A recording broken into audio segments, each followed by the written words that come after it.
పెళ్ళి ఎప్పుడు? నా ఎందుకులే, నీకైందన్న? లేదు కాదు, మామూలు పెళ్ళి అంటే నాకు ఒక ఇన్ఫర్మేషన్ వచ్చింది అందుకే అడిగా. లేదు మరదల్ని ఎప్పుడు పెళ్లి చేసుకుంటా అంటే లేదన్న, ఇప్పుడే లేదు, మనకి ఇంకా టైం ఉంది. ముందు నాకేంటంటే మెయిన్ గోల్ సెట్ అవ్వాలి. సెట్ మన సెట్ కాకుండా ఒక అమ్మాయి మన ఇంటికి తీసుకొచ్చి మనకున్న ప్రాబ్లమ్స్ కూడా ఆమె పెట్టేదానికంటే మనం సెట్ అయ్యి అమ్మాయిని తెచ్చుకోవడం కరెక్ట్ కదా అని. మరదల పెళ్ళి రైట్ అని నిజమేనా? లేదన్న, అలాంటిది ఏం లేదు. మా మమ్మీ వాళ్ళు ఇప్పుడు ఫ్యామిలీ వాళ్ళు ఇప్పుడు ఎలాగని మమ్మీ వాళ్ళు అనుకుంటారు కదా, ఏమికి ఇచ్చి చేద్దాం, ఆమెకి ఇచ్చి చేద్దాం అని. అట్లా మా మరదలకి ఇచ్చి చేద్దాం అని మా మమ్మీ అనుకుంటుంది, అందరికీ చెప్పుకుంటుంది. అది లవ్ మ్యారేజ్ కాదన్న, అరేంజ్ చేసుకుంటా. అరేంజ్ చేసుకుంటా. ఎందుకు? లవ్ కమ్ అరేంజ్ చేసుకుంటా. అబ్బా బానే, ఎవరున్నారు? లేదు ఇంకా చూసుకుంటున్నారు. నేను మెసేజ్ చేయమందామా? వద్దులేదు, ముందు సెట్ అవ్వాలి, ఆ తర్వాత సెట్. నీకు ఏదో ప్రాబ్లం ఉంది, అప్పుడప్పుడు పెయిన్ వస్తూ ప్రాబ్లం అవుతుంది, ఏంటది? నీకేమని చెప్తారన్న? అది ఎట్లా వచ్చిందని నాకు కూడా తెలియదు అన్న, చిన్నప్పటి నుంచి లేదు అది. లాక్డౌన్లో మనకి సడన్గా పెయిన్ వచ్చింది, కిమ్స్ హాస్పిటల్ తీసుకెళ్ళారు, 3 రోజులు ఉంచారు. 3 రోజులు ఎందుకు ఉంచారో తెలియలే.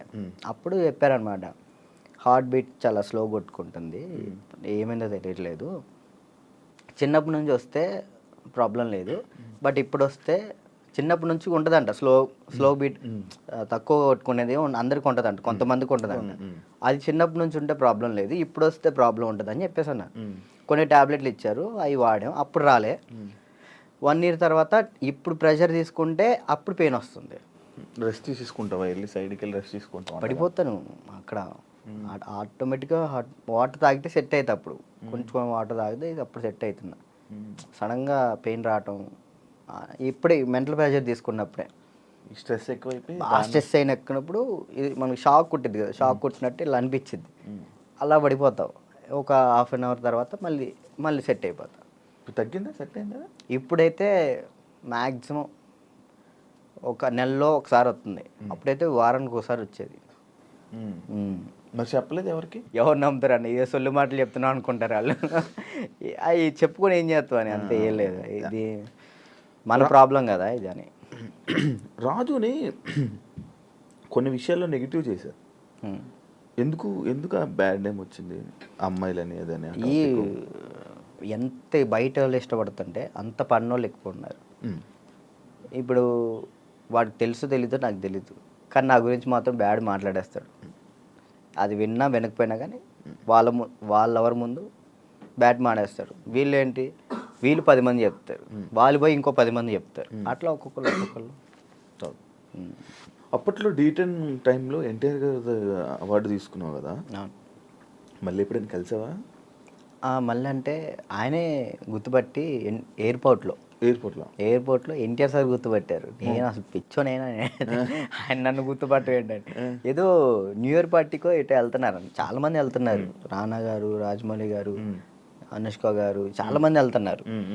అయితే నేను ఇట్లా మిర్రర్ దగ్గర స్పెట్స్, అప్పుడే ఎయిర్పోర్ట్ మనకి ఈవెంట్ ఉంటే నేను ఎయిర్పోర్ట్లో ఉన్నా, స్పెట్స్ చూసుకుంటూ ఉన్నా, గుర్తుపట్టారు, ఆయన రమ్మని అన్నారు.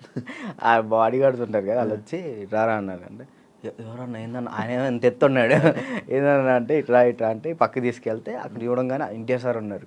నేను అసలు చేదు వణికిపోయినాయి ఇక్కడ.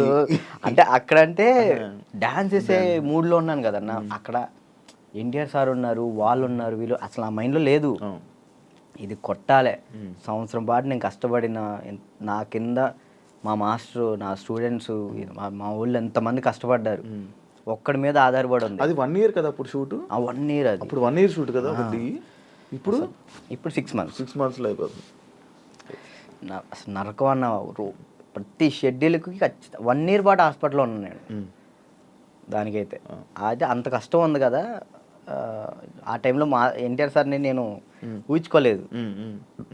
మా పక్కన ఎన్టీఆర్ సార్ ఉన్నారు, నా చేయి పట్టుకున్నారన్న థాట్లో లేను. ఈ ఎయిర్పోర్ట్లో సడన్గా నన్ను ఎన్టీఆర్ సార్ గడవగానే నాకు మొత్తం వణికిపోయినాయి. బాగున్నా, మంచి పొజిషన్కి వెళ్ళు, ఆల్ ది బెస్ట్ అని చెప్పేసి, థ్యాంక్స్ అన్న, థ్యాంక్ యూ అన్న. ఆయనే పిలిచారు. హీరోలు ఇంకా ఎవరైనా గుర్తుపట్టి ఏమైనా కాంప్లిమెంట్స్ ఇచ్చిన రోజులు ఉన్నాయి? సుధీర్ బాబు గారు, హీరో సుధీర్ బాబు గారు రమ్మన్నారు, పర్సనల్గా అక్కడ మా ప్రాక్టీస్ చేయించాను.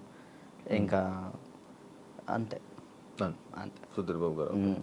కానీ నీకు ఇంకా వెళ్ళాలి హీరోలకి పర్సనల్ ట్రైనింగ్ అలా అలాంటి ప్లాన్స్ లేవా మరి? అంటే ఖాళీ ఉండిపోవడం కాకుండా మనకి పిలిస్తే వెళ్తాం అన్న, మనం పోయి వాళ్ళతో మాట్లాడలేము. ఏం కాంటాక్ట్స్ లేవా నీకు? అసలు నేను ఎవరితో ఎవరితో ఏం మాట్లాడాలో తెలియదు అన్న.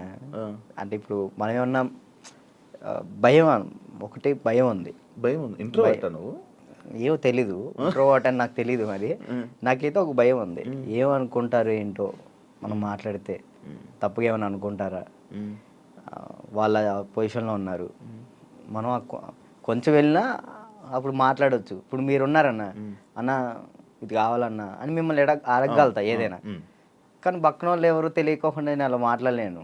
అంటే ఒక్కరోజు పరిచయం ఉన్నా మాట్లాడగలుగుతా, కానీ ఆ ఒక్కరోజు పరిచయం అవ్వదు. మనకు నార్మల్గా వెళ్ళి ఏ డైరెక్టర్ల దగ్గరికైనా ఎక్కడికైనా ఆఫీసులకి అటు ఇటు తిరిగి ఆఫర్స్ అడిగితే కదా వస్తాయి. ఆఫర్లు వచ్చినాయి అన్న, డైరెక్టర్లు సాంగ్స్ ఇస్తా అన్నారు. ఇప్పుడు కూడా ఉంది, 4 సాంగ్లు ఇస్తా అన్నారు ఒక సినిమా. కార్డుకు దగ్గరికి వెళ్ళి అక్కడ ఎవరి దగ్గర రోజు ట్రై చేయొచ్చు కదా మరి. కార్డుకి కూడా వెళ్ళిన, కార్డుకి కూడా వెళ్తే 1 year ఆగండి అన్నారు. మరి డాన్సర్కి ఎందుకు తీసుకోలేదు? ఇప్పుడు డాన్సర్ చేస్తే మళ్ళీ కొరియోగ్రాఫర్ కార్డ్కి ఇంకా టైం పట్టిద్ది. ఇప్పుడు డాన్సర్ కార్డ్ తీసుకున్నాను, టైం పట్టిద్ది. ఇప్పుడు సాంగ్లు పోతాయి అప్పుడు. ఇప్పుడు ఫస్ట్ నీకు కావాల్సింది కొరియోగ్రాఫర్దే, ఇంకే కార్డు వద్దు. ఫ్యామిలీ ఎలా ఉన్నారు? అప్పుడు అమ్మని చూసుకుండాలి, ఇల్లు కట్టాలి, అవన్నీ అన్న అయ్యాయి అవన్నీ? స్థలం అయితే తీసుకున్నా అన్న, కట్టాలి. మమ్మీ నేను అంతే, మమ్మీ నేను చెల్లి. డాడీ వెళ్ళిపోయాడు, తెలుసు కదా మీకు. డాడీ వెళ్ళిపోయారు. ఇక ముగ్గురు నేను వాళ్ళిద్దరిని చూసుకుంటూ హ్యాపీగా ఉన్నా. చెల్లి మధ్య లవ్ మ్యారేజ్ చేసుకుందంట? లవ్ మ్యారేజ్ అయిపోయింది, మ్యారేజ్ అయితే అయిపోయింది చెల్లికి. Love marriage? మేము ఒప్పుకున్నాం ఆల్రెడీ. ఓకే, ఒప్పుకున్నాం, వాళ్ళు చేసుకున్నారు. Love marriage? నువ్వు కూడా ఇంకా లవ్ మ్యారేజ్? వద్దులే అన్న, నా సెట్ అవ్వాలి. ఇప్పుడు మెయిన్ ఏంటంటే అమ్మాయి మన ఇంటికి వచ్చినప్పుడు మహాలక్ష్మిలా ఉండాలని నాకు అంతే. కాదు రాజు, ఇప్పుడు ఎన్ని కాంటాక్ట్లు ఉంటాయి నీ ఫోన్లో? అంటే నువ్వు 500 1000 కాంటాక్ట్స్. సడన్గా ఇప్పుడు ఒక ఫోన్ చేసి డబ్బులు పెడితే ఎవరు ఎందుకు ఇస్తారు? ఒకసారి ట్రై చేయి. ఎవరు చెప్తారు? నా ఫోన్ చూస్తే తడుచుకుంటారా? ఏం కాదు, ఒకసారి ట్రై చేయి. ఒకసారి ఫోన్ చేయి, ఫోన్ కనిపించదు, ఫోన్ చేయి ఒకసారి. ఎవరు చేయాలి? చెయ్యి, ఒకరికి ఫోన్ చేసి డబ్బులు అడగాలి. రియాక్షన్ ఏంటో వింటాను. వాడు బూతులు తిడతాడు నా ఫ్రెండ్. అంటే మనమే ఉంటాయి కానీ పక్కన ఉంటుంది. అర్జెంట్కి ఒక 1000 రూపాయలు కావాలన్నా, అర్జెంట్కి ఒక 1000 రూపాయలు కావాలి. డబ్బులు అడిగితే ఎక్కడ ఉన్నాడు అడుగుతుంది. నేను ఆపరేషన్ హాస్పిటల్లో ఉన్నాను. అయ్యో అవునారా? హాస్పిటల్లో ఉన్నావా? సరేరా, బాయ్. ఇంకోటి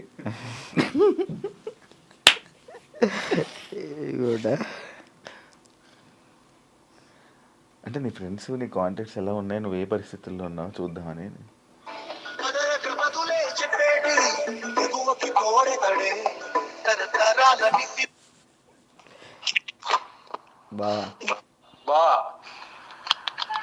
ఒక 1000 రూపాయలు కావాలరా. ఓకే బావా, ఓకేరా. చేయనా దీనికి? దీనికే. ఓకే, చేసిన తర్వాత గుర్తు పెట్టుకోవచ్చు కూడా చేయవు. ఇట్లాంటి వచ్చినప్పుడే ఇంటర్వ్యూలో ఉన్నారా? బుర్లేంట కదా.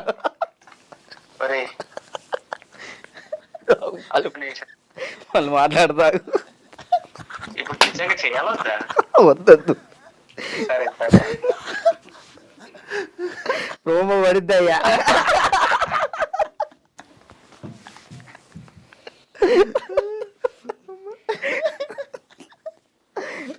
అబ్బా, ఈడప్పటికి మాట్లాడనుకున్నా మాట్లాడు. ఇప్పుడు అకౌంట్లో ఇప్పటికిప్పుడు ఎంత ఉంది? ఒక 23,000 ఉంది, ఇందాకే పడ్డాయి వచ్చినప్పుడే. 23,000. మంత్లీ ఎలా గడుపుతున్నావు? ఒక మంత్ ఈవెంట్ వచ్చినప్పుడు ఆ ఈవెంట్ చేస్తాను. మమ్మీకి ఒక 10,000 ఇస్తా, నేను 10,000 యూస్ చేస్తాను. ఎన్ని ఈవెంట్లు చేస్తున్నావు మంత్లీ? ఒక 5 చేస్తాను. ఈవెంట్స్ బాగా వస్తున్నాయా? 5 వస్తాయి ఈవెంట్. ఒక ఈవెంట్ పే 50,000 తీసుకుంటా. 50,000 ఈవెంట్లు ప్రజెంట్ ఈవెంట్ మీద నడుస్తుంది అంతే. అది కూడా డీఫేమే. అంతే. ఉమ్. అంటే ఈ రీసెంట్ ఇవి ఇది ఐకాన్ వల్ల. మరి ఏం ప్లాన్ చేస్తున్నావు ఇప్పుడు ఫ్యూచర్లో? ముందు ఇల్లు కడదాం చూస్తున్నాను అంతే. ఏం ప్లాన్ అంటే అంత పెద్ద ఏం లేదు.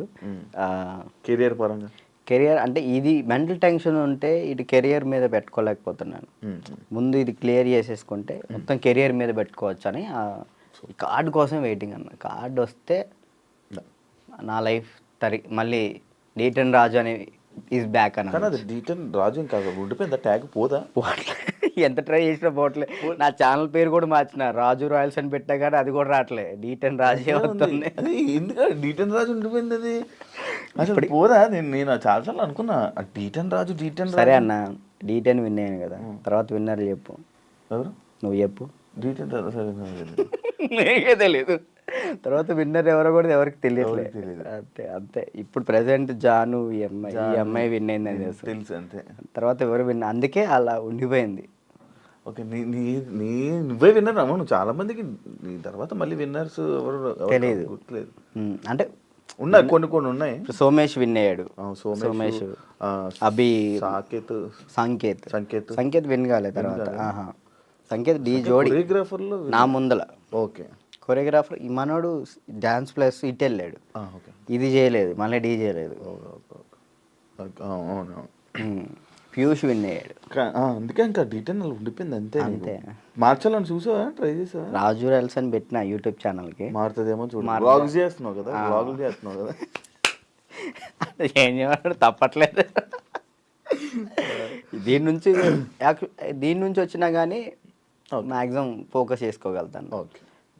వెబ్ సిరీస్ స్టార్ట్ చేసిన, అంటే నేను నా పరంగా చేద్దాం అని చెప్పి నేను డైరెక్షన్ చేస్తే నేను వచ్చి యాక్ట్ చేస్తా తప్పకుండా. Thank you so much. ఫ్రీగా వచ్చి చేస్తా. థ్యాంక్ యూ అన్న, థ్యాంక్ యూ. నాకు ఒక రోల్ ఇవ్వు. అయ్యో మీకెందుకు, మీరే మాకు ఇచ్చుకోవాలి. సిరీస్లో నేను వచ్చి చేస్తా. ఉందన్న, నేను ఒకటైతే మాస్టర్ చైత్ర మాస్టర్ ఒక డాన్సర్ కథ అని టైటిల్ పెట్టి వెళ్ళిపోయారు. నేను దాన్నే కంటిన్యూ చేస్తున్నా. ఒక డాన్సర్ కథ అని చెప్పి ఒక వెబ్ సిరీస్ తీస్తున్నా. ఓకే. ప్రజెంట్ స్టోరీ రాస్తున్నాం. రాస్తే బాగా రాయాలి. అంటే డాన్సెస్ గురించి, బ్యాక్గ్రౌండ్ డాన్సెస్ గురించి ఎవరికి తెలియదు, నాకు కష్టాలు తెలియదు. ఎవరైనా సక్సెస్ అయిన గురించి, సక్సెస్ అయితే శేఖర్ మాస్టర్ వీళ్ళ గురించి తెలుసు, అందరికీ తెలుసు. ఓడిపోయిన వాళ్ళ గురించి ఎవరు తీయరు కదా, నేను తీసే దాని గురించి. అంటే ఫెయిల్యూర్స్ గురించి. డాన్స్ బ్యాక్గ్రౌండ్ కష్టాలు చాలా దారుణం ఉంటాయి, అమ్మాయిలు కానీ అబ్బాయిలు కానీ. నీకు బాగా తెలుసు కదా స్టోరీస్, ఇవన్నీ బాగా అనుభవించావు. మనం అక్కడ నుంచి వచ్చాం కదా, కష్టం. 1 year పాటు హాస్పిటల్ అన్నా, అసలు ఇటు డాన్స్ వేయటం, హాస్పిటల్ ఫిజియోథెరపీ, మళ్ళీ డాన్స్ వేయటం, ఫిజియోథెరపీ, ఇంతే. ఇటు నరకం చూసుకుంటూ మళ్ళీ ఇటు హ్యాపీగా నవ్వుతూ మాట్లాడాలి.